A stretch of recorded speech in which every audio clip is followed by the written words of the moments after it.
Hey, what's up everybody? Welcome to the Wild Eye channel. My name is Luke Street and I'm one of the photographic specialists and tour leaders at Wild Eye. And today what I want to do is put together a small tutorial for you all on how you can go about sharpening your photographs with just the use of the brush tool.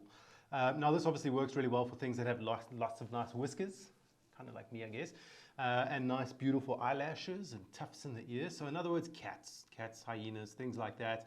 Of course, can also work for little chinny chins of the zebra and giraffe and whatever it is that you would like to approach this with. I'm sure you'll find your own applications for it, and I hope you enjoy it. Please feel free to post any comments that you might have below. And if you'd like to find me on social media, my handle is just Luke Street Photography. So come and stop by my page, say hi, ask any questions you might have, and I'll be happy to answer you. Anyway, let's jump straight into this. I do have a couple of things in front of me here. I've got a switchboard to swap between this camera and to swap between this, my screen.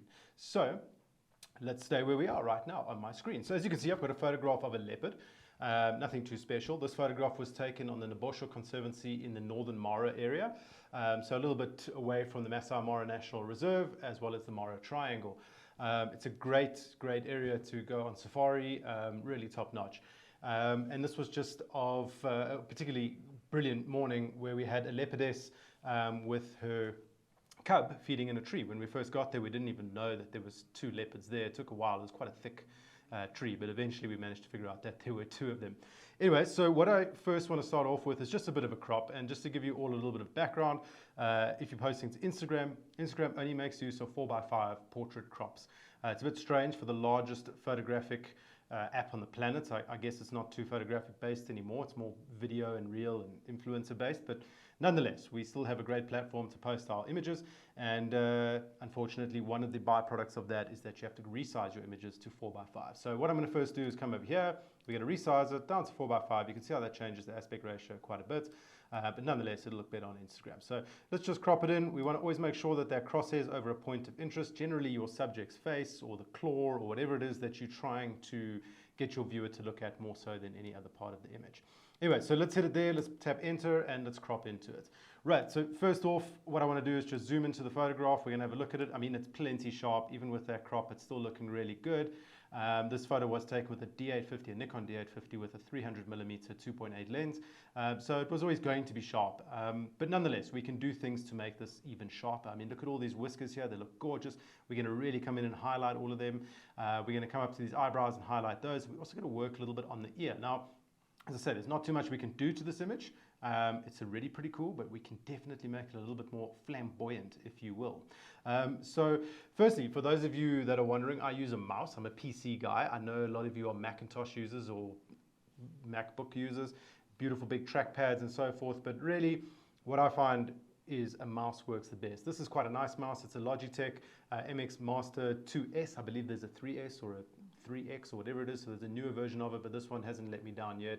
Really quite comfortable, and it really helps to control what I'm about to do. Anyway, let's go back to the photograph. Here it is. What we have on the side here is our panel, obviously our navigating panel. We can move around this image. We can go to 300 or 100. Of course, you can change it however you like, but I like working between 100 and 300. 300 because you really want to get right in there and draw on these whiskers. So now that we have that all set up, we're just going to go to 100 for now. We're going to look at the photograph, and I think what we're going to do is start off with this nice little tufty ear over there. So we're going to first select our brush. Now remember, with the new Lightroom updates, the whole masking category or panel, I guess, has changed. We're not going to select subject, although it is very powerful, and I'm sure we'll do a tutorial on that pretty soon. I think Jerry already has actually. But yeah, let's choose the brush. All right. Now, I know Michael Applesamy is going to do a great tutorial on flow, density, and feather. So I'm not going to go too much into that. But just bear in mind that if you are drawing something with your brush and you're not seeing any effect, please just make sure that your density and your flow are up. Otherwise, if they're all the way down, which often they are, and people don't realize, then nothing happens and they think there's something wrong with their Lightroom and they end up going online, searching for issues and ways to fix it. But really it is, and I'm talking from experience here, but really you just need to look there and make sure that's all good. So first of all, what I'm going to do is just change my feather a little bit. I don't want it to be too big of a feather, maybe somewhere around 70. I do like working with quite a bit of feather. And of course you can come here and change the size of it, but you can also just use your square bracket keys on your keyboard, top right, just above enter, to make it smaller. or bigger. And that's quite nice when you're in the flow of things. You don't have to keep coming back here, finicky, changing the size. Anyway, that's beside the point. Let's start off with this ear. I'm going to go with a brush that's about this big. And please remember, guys, with this sort of sharpening or brush work, you really don't have to be that accurate. I see a lot of people getting really carried away, particularly these days with iPads and the pencils and things like that, and really trying to get it really fine. And of course, if you are working on a photograph that is, you know, a really good photograph, one that you really want to portray, one that you want to try and sell or get published or whatever, then you really want to work on those images. But for a photograph that you're just going to post on Instagram or Facebook, maybe your website, things like that, you really don't have to be too fine, is what I found after quite a few years of doing this sort of thing. So yeah, let's jump back in. Let's have a look at this ear, and we can see, if we open up our masking thing here, we can see that the overlay is on. That means that everywhere I paint is just going to be red. You all already know this, I'm sure, but that just helps you understand where it is that you're drawing. So really what I want to try to do is just get this tuft inside there. We're going to leave it there, and the first thing I'm going to do is play with the texture. And we're just going to bring the texture up. Now look, you can take the texture all the way up, and you can see it doesn't look too crazy, or you can bring it all the way down. What I like to do is just add a little bit of texture. I'll use the wheel on my mouse just to roll that up nice and smoothly, up to 20. I hate that whole thing of trying to get to 25 and you just go past it and so forth. But anyway, up to 20, I think that looks great so far. Another thing that I want to try quickly do is bring the highlights up, and that's just going to make, you know, bring them all the way up, bring them all the way down, see what, I'm on the contrast, so bring highlights all the way up, all the way down, and see what works best for you. I think here you can see actually having quite a bit of highlights in there works really well. So let's bring that back down to about 70. There we go. And let's give it a little bit of contrast, because, hey, who doesn't like a little bit of contrast? Contrast is one of those goofy things. Don't get too carried away trying to add too much contrast to your images, particularly in situations like this, because you can end up with quite crazy looking things. Anyway, so let's use the wheel again, and we're going to go up to something like 10. We just want to remove the whites from that dark interior of the ear a little bit.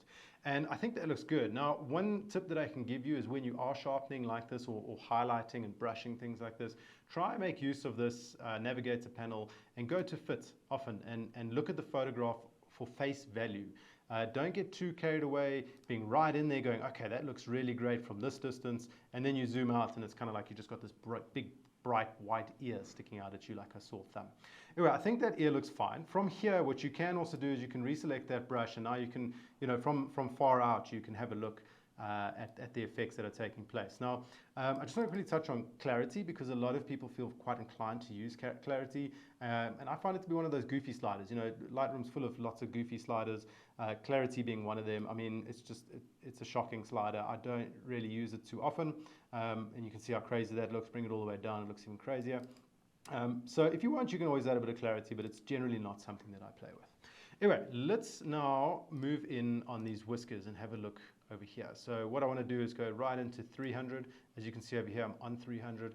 Then we're going to select brush or masking. We're going to create a new mask. We're going to choose brush. And this brings me to another point. Please, guys, create new masks or new brush masks for each section of your animal's portrait that you're wanting to go in and fix with a kind of a scalpel effect.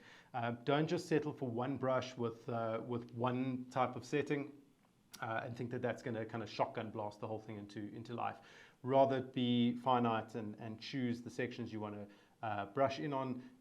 Do that brush, manipulate it, and then create a new brush for the next section and the next section. All right. Anyway, so let's get in on these whiskers. Let's take our brush size down a little bit. Please remember, with your two square brackets.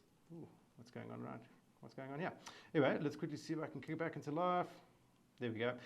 So we want to just bring it all the way down. I am using my square brackets at the moment, and that looks fine. I mean, you can go smaller, but then it becomes quite a dot and quite hard to hold.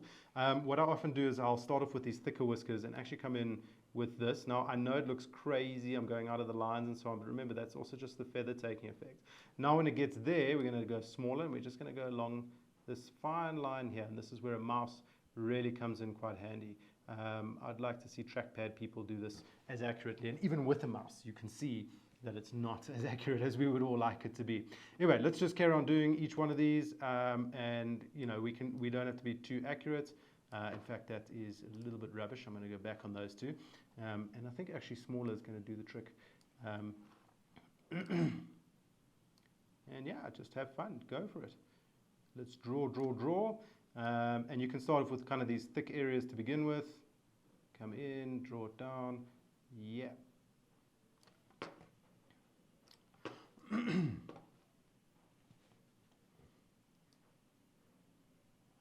just trying to figure out which size of the brush works best for the size of the whiskers. Now, I know that I'm going outside of the whiskers, but let me quickly show you something. So if we come out here and we just fit it and we start manipulating our exposure on them, look, we can go all the way up and make those whiskers really bright and ridiculous, just straight white lines. Or what we can do is just subtly go in and change it, and you can see where those lines were. Let's maybe zoom in for all of you again, just so you can see. So you can see when you zoom in, you can see where that feather is taking effect. And a way to deal with that is often just to bring the highlights down a little bit, and then we keep the exposure up. So you can see now I'm kind of happy with where those whiskers are, at least for the time being. So we can zoom back out, make sure it's looking good, and then we can go in once again and we can start. What I meant is I'm quite happy with where the exposure is for each of these. So now I don't have to use the overlay anymore. I can just go for it. And you can see as I'm drawing, it's having very little effect on the blue sky behind. At least at 300% zoomed in, it might be having a bit of an effect, but you're never going to look at a photograph on a wall at 300% zoomed in, let alone on Instagram. So yeah, you just come through, start going for it. Please don't be scared to draw onto the black whiskers as well. It's definitely going to make them pop a little bit more, and come around on the curl. Nice, fun. It does get a little bit laborious. So when you are doing this sort of thing, if you are going into a photograph that you're really wanting to portray in the best light absolutely possible, you're obviously going to take your time, and one of the best things to do is just to pop your headphones in and go for it. Listen to some good tunes, maybe a podcast, and yeah. As you can see, what it does when I am highlighting these black ones is it kind of highlights the sky a little bit behind them, and that can make them stick out a little bit more. It's kind of like cheating your way into getting clarity, because that's essentially what clarity is doing for you. This is just looks a little bit finer.